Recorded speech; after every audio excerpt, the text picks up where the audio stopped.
Alrighty then, it's time for a Jungle Trundle game. Let's get the show on the road. What's going on? So in this game, I take a special kind of build. It's not exactly complicated or anything, but I call it the Tiamat gamble. Essentially on champions that are heavily reliant on auto attacks in the jungle, they might have some abilities that might help them, clear better, but overall they're mostly just kind of auto attacking. Sometimes if I get the gold early enough, either through an invasion or a first blood or something, I'll buy Tiamat instead of upgrading the jungle item, because it will help them clear a lot faster and do a little bit more damage. Also notice how I'm pulling up these monsters because I'm trying to get them as close to the entrance so I can waste very little time getting to the enemy jungler because I'm going to invade them. Sejuani is super easy to invade, especially as someone as Trundle. And as you can see, I got there by a sliver for the buff. And imagine that, if I hadn't done that little pool crap, I wouldn't have gotten it. Also, for whatever reason, the Ahri decides to try to fight me. And it's like, yeah, you might do some damage early on, but I'm double buffed. You're going to come out of this way worse than me. She lost her flash, she lost her potions. That was just really poor decision making. Anyways, yeah, on champions like Volibear, Trundle, Jarvan, the Tiamat gamble can work out. Right now, I'm accumulating a lot of gold because, again, I stole a couple camps. I'm just, farming a lot. And it's going to allow me to just annihilate the early jungle camps on my side. And you'll just see right now when I buy the TMO, my first purchase when I go back after I kill these wolves. I'll basically be able to wipe out all small camps and just sort of do this invasion happy Trundle build. I'm also going to be building Cinderhulk, or Bammy Cinder early on, so I can, just kind of one-shot these little camps. The idea with this build is just to completely be as aggressive as possible in the jungle. Just keep invading. The blue buff, me taking it, was completely them just kind of not even bothering to defend it. The idea with the Tiamat Cinderhulk is just to go into the enemy chickens and just destroy them, take them and whatever.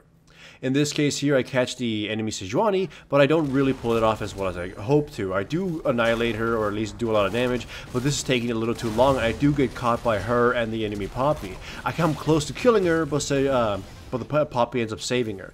I do die, and this is a setback, but I'm still starting to get a lot of farm. Look at the farm difference between me and the Sejuani. Sure, she's going to get 2 kills, and if you look at my score, it's not going to be all that impressive, but I want you to sort of get the idea of the amount of control I'm going to be exhibiting throughout the jungle. Again, on champions like Trundle, especially champions that have an auto attack reset or some kind of steroid on them and rely on auto attacks, the Tiamat Rush can work out. And on some champions like Warwick, it's just kind of the only item you really kind of buy because his clearing is really awful. So yeah, easy peasy kill on Poppy. The other thing about the Tiamat thing is that you're trying to push lanes as well. On someone like Volibear and Trundle, it's really good because your wave clearing is pretty poor. But the general idea that you're kind of seeing here is I'm killing whatever I'm next to. If I'm next to a camp, annihilate it, then go do something else. Or if I'm trying to push with a teammate, push with them and just try to take the tower. Again, this is a purely like control build. It's not, while it does help you fight a little bit, what you're looking towards more to do is pure control. And this is one of those pure, like, momentum kind of things you kind of can't slow down. Also, this little part here is a little bit upsetting, because this is such a disorganized fight, and I do get Rakan in such a good wall where he can escape, but no teammate is in any position to actually, take advantage of that, so whatever. But yeah, again, whenever I see a chance, I'm going to clear a camp, then, go do dragon, that kind of thing. Just don't stop doing anything. In fact, I wish the replay I had gone to check to show you how much gold I have right now, because I'm not really backing as much as I could be. I'm just clearing as much as I can and then wandering around trying to get something done, right? In this case, nothing could have been done, so I go back and buy. But you could have seen all the little bits of items that I ended up purchasing here. Sejuani trying to invade because at this point she's kind of being starved out of her own jungle. And she's really kind of lost track of a lot of things. Here they tackle me, but they forget one thing. I'm Trundle, and I used my ultimate on the Sejuani, just completely drained her of all her stats, and they burned so much trying to take me down, and it took a long time for them to even do anything, that allowed my teammates to sort of just kind of pincer them, and we were able to turn that out into a double kill for us. That's really brutal on them. But anyways, get blue buff, and then, Gangplank fights the Poppy, and I'm aiming to get the, what's it called? I forgot what his name is right now, so I'm just going to call it the Baron Jr. I know, so one of you are going to correct me in the comments below, or the Rift Herald, there we go. I just kind of forget the names of these things a little every now and then. Anyways, get the Rift Herald, obviously, just continue pushing. Look at my score, it's 1-1 and 3. That's not exactly too impressive, but my farm as a jungler is pretty good. The amount of control I've exhibited for my team is insane.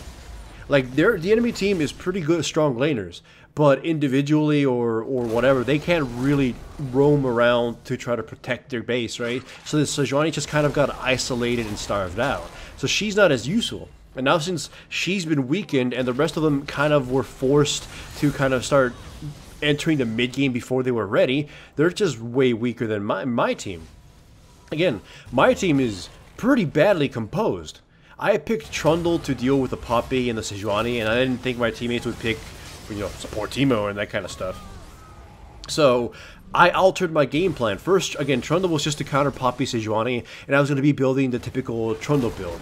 You know, build the warrior, build some health, and just kind of hit things over the head, and, you know, drain Sejuani whenever I could. But then I thought my team, if we didn't just absolutely dominate them in the early game, the enemy team's stronger composition was just going to wipe us out. That was my thought.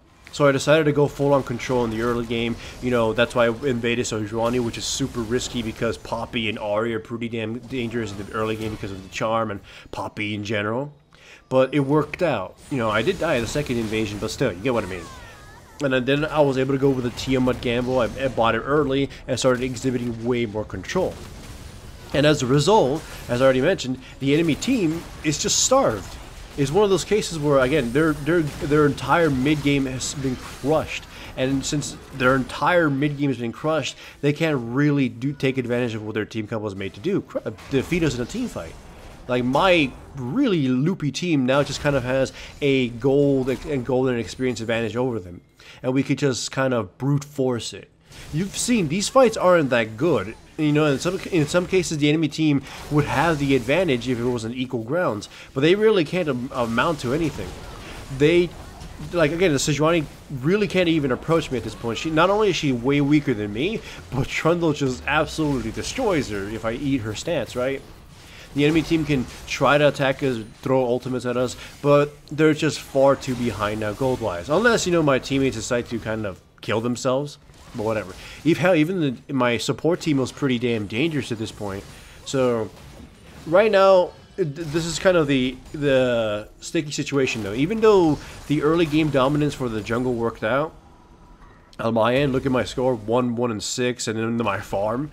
Even though that's working now, my composition is still rather fragile. If we don't keep this up, if we don't take advantage of the fact that we are starving them and getting all this gold and whatnot, if we don't build properly, which again in ranked is kind of a big issue with a lot of players, we're just kind of gonna get crushed.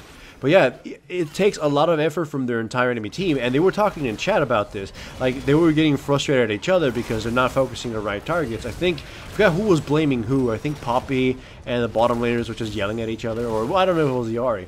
But yeah, essentially, the enemy team really can't deal with anybody on my crew now. I can just waltz in there and they will take their entire team to control me, and even then it's not even guaranteed I'll be brought down. Again, this is one of those cases. I've made this metaphor before. My team right now essentially has a giant bag of gold and we're beating them to death with it. It's like they just can't do anything about it. It's like having a pillow fight, except we put bricks in our pillows.